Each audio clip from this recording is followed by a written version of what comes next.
नमस्कार, bankers rankers में आपका स्वागत है।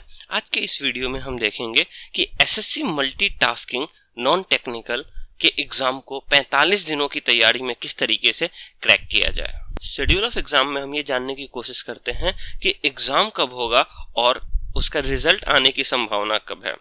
जैसा कि हम देख सकते हैं 2013 का ऑब्जेक्टिव पेपर 10 और 17 मार्च को हुआ था और उसका रिजल्ट 5 महीने बाद 27 अगस्त को आया था। जिन बच्चों का ऑब्जेक्टिव पेपर में सिलेक्शन हुआ था उनका डिस्क्रिप्टिव पेपर 6 अक्टूबर को कराया गया था और फाइनल रिजल्ट 4 महीने बाद 14 फरवरी 2014 को डिक्लेयर किया गया था। वहीं 2014 में ऑब्जेक्टिव पेपर 16 और 23 फरवरी को हुआ था और रिजल्ट फिर से 5 महीने बाद 18 जुलाई को आया था। जिनका ऑब्जेक्टिव पेपर में सिलेक्शन हुआ था उनका डिस्क्रिप्टिव पेपर का एग्जाम 17 अगस्त को हुआ था और फाइनल रिजल्ट 2 महीने बाद 20 अक्टूबर को ही आ गया था। इस साल 2017 में ऑब्जेक्टिव पेपर 16 अप्रैल, 30 अप्रैल और 7 मई को होगा।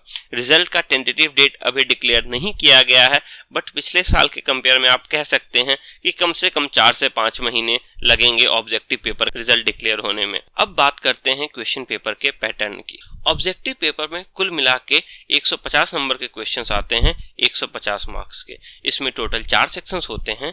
जनरल इंटेलिजेंस एंड रीजनिंग 25 सवाल 25 मार्क्स के, न्यूमेरिकल एप्टीट्यूड फिर से 25 सवाल 25 मार्क्स के, जनरल इंग्लिश 50 सवाल 50 मार्क्स के एंड जनरल अफेयर्स 50 सवाल 50 मार्क्स के। इन 150 सवालों को सॉल्व करने के लिए आपके पास कुल 2 घंटे का समय होता है। ऐसा नहीं है कि इस सेक्शन के लिए अगर आप ऑब्जेक्टिव पेपर का कट ऑफ क्लियर करते हैं तो फिर आपको डिस्क्रिप्टिव पेपर देना रहता है, जिसमें आपको शॉर्ट एसे या लेटर इंग्लिश में या उन लैंग्वेजेस में लिखना रहता है जो 8th शेड्यूल ऑफ कॉन्स्टिट्यूशन में है। ये जो डिस्क्रिप्टिव पेपर है ये सिर्फ क्वालिफाइंग नेचर का होता है। इसका मार्क्स फाइनल सिलेक्शन के लिए ऐड नहीं होता है, मगर इसका मतलब ये नहीं कि आपको डिस्क्रिप्टिव पेपर में पास नहीं होना है। जो मिनिमम कट ऑफ है वो आपको क्लियर करना ही रहता है।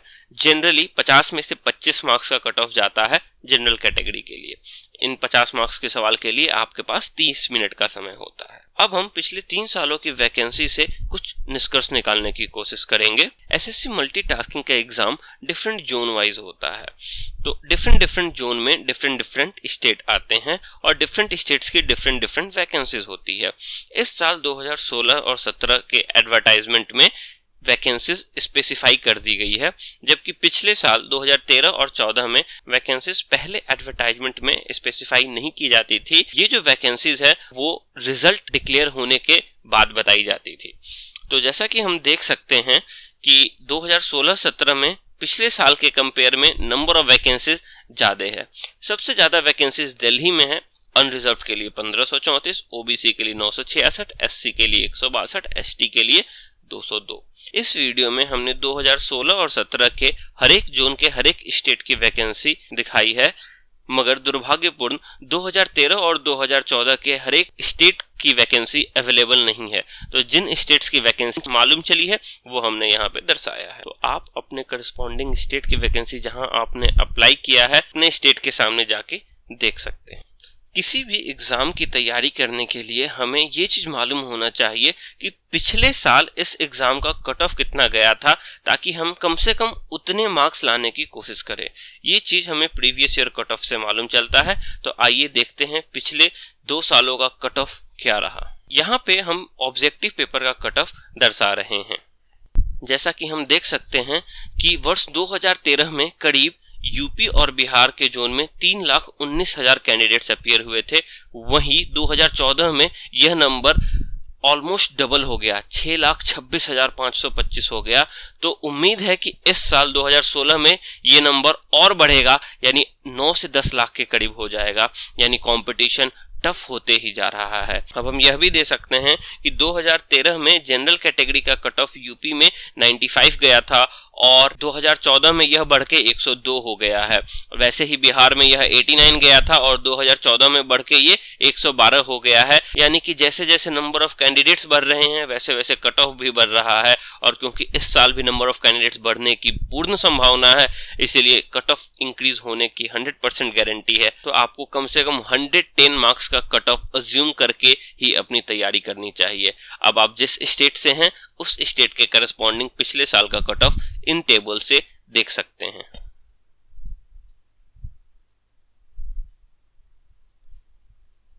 इन टेबल्स में हमने हर एक कैटेगरी का कट ऑफ, उस कैटेगरी में कितने पर्सन्स क्वालिफाई हुए थे, उस जोन से कितने कैंडिडेट्स अपीयर हुए थे एग्जाम में, वो दर्शाया है। तो आप जिस कैटेगरी, जिस स्टेट और जिस जोन से आपने एग्जाम अप्लाई किया है, उस रो के करस्पॉन्डिंग इंफॉर्मेशन आप देख सकते हैं। तो जैसा कि हमने अभी देखा कि हमें कम से कम 150 में से 110 नंबर लाने की तैयारी करनी चाहिए। तो वो कौन से इंपॉर्टेंट टॉपिक होते हैं जिन पे हमें फोकस करना चाहिए, ये हमें मालूम चल सकता है अगर हम पिछले साल के पेपर्स का एनालिसिस करें। इसीलिए हमने पिछले साल के 6 पेपर्स का एनालिसिस किया है और हर एक कैटेगरी के इंपॉर्टेंट टॉपिक्स हम यहाँ पर डिस्कस कर रहे हैं। तो सबसे पहला सब्जेक्ट है जनरल इंटेलिजेंस एंड रीजनिंग। जैसा कि हम सभी जानते हैं, जनरल इंटेलिजेंस एंड रीजनिंग में 25 सवाल पूछे जाते हैं 25 मार्क्स के। अब ये 25 सवाल किन किन टॉपिक से पूछे जाते हैं, तो ये वो 10 इंपॉर्टेंट टॉपिक्स हैं जिससे हर साल सवाल पूछे जाते हैं, जैसा कि हम इस टेबल से देख सकते हैं। इन टॉपिक्स में किस टाइप के क्वेश्चंस आते हैं, जैसे कि मिसिंग टर्म में किस टाइप का क्वेश्चन आता है, एनालॉजी में किस टाइप का क्वेश्चन आता है, मिरर बेस्ड किस टाइप के क्वेश्चंस होते हैं, इसके बारे में डिस्कशन हम अपने पिछले वीडियो में कर चुके हैं। आप इस लिंक पर जाके उस वीडियो को देख सकते हैं। तो ओवरऑल रीजनिंग सेक्शन में हम यह कह सकते हैं कि जो सबसे मोस्ट इंपॉर्टेंट टॉपिक्स हैं वो है एनालॉजी, जिससे 18% क्वेश्चन आता है, ऑड वन आउट जिससे 17% आता है, मैथ्स ऑपरेटर जिससे 15% आता है, मिसिंग टर्म जिससे 13% आता है। क्योंकि कट ऑफ काफी हाई जाता है, इसीलिए आप किसी भी टॉपिक्स को छोड़ नहीं सकते। मगर अगर हमें मालूम चल जाता है कि इनमें से कौन कौन सा टॉपिक इंपॉर्टेंट है, तो आप उन टॉपिक्स पे ज्यादा ध्यान दे सकते हैं। अगला सब्जेक्ट है क्वांटिटेटिव एप्टीट्यूड। जैसा कि हम सभी जानते हैं, क्वांटिटेटिव एप्टीट्यूड के भी 25 सवाल आते हैं और हर एक सवाल 1 मार्क्स का, यानी टोटल 25 मार्क्स होता है। तो हमने कुल मिला के 11 टॉपिक सिलेक्ट किए हैं पिछले 6 पेपर्स में से, जिनमें से मैक्सिमम नंबर ऑफ क्वेश्चंस आते हैं। वो टॉपिक्स हैं number series, surds, mensuration, profit loss, percentage, average, ratio and proportion, compound interest and simple interest, time and work, time speed and distance and graph basis. Graph basis के questions में bar graph और pie chart दोनों के questions आते हैं, मगर majority of question bar graph से आता है और उनके बेसिस पे जो क्वेश्चंस होते हैं वो एवरेज और परसेंटेज के बेसिस पे पूछे जाते हैं।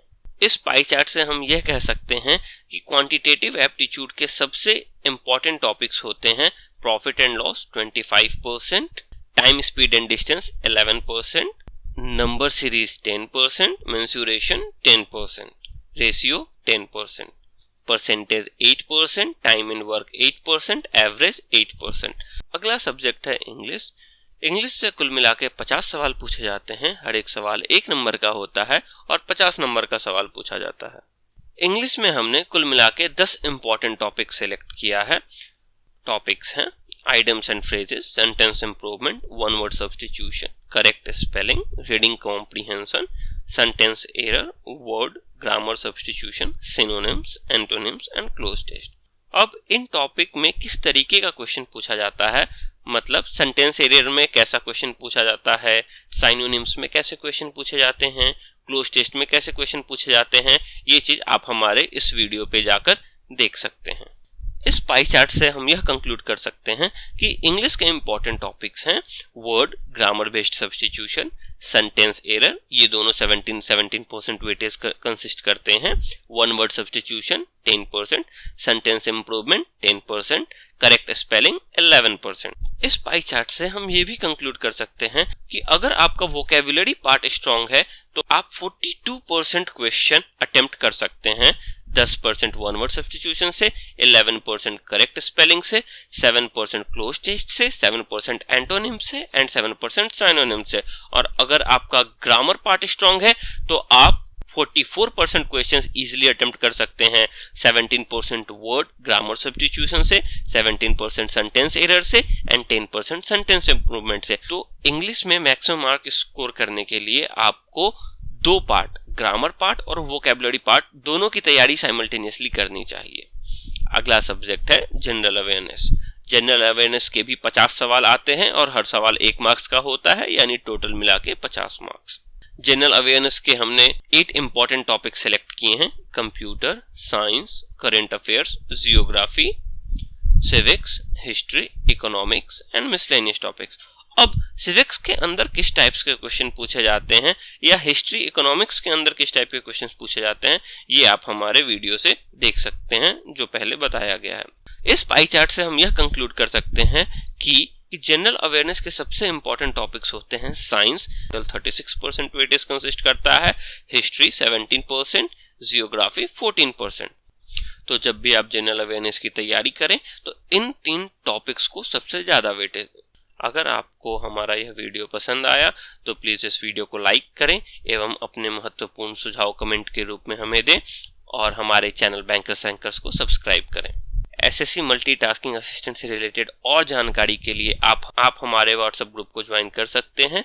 इसका लिंक नीचे गिवन है।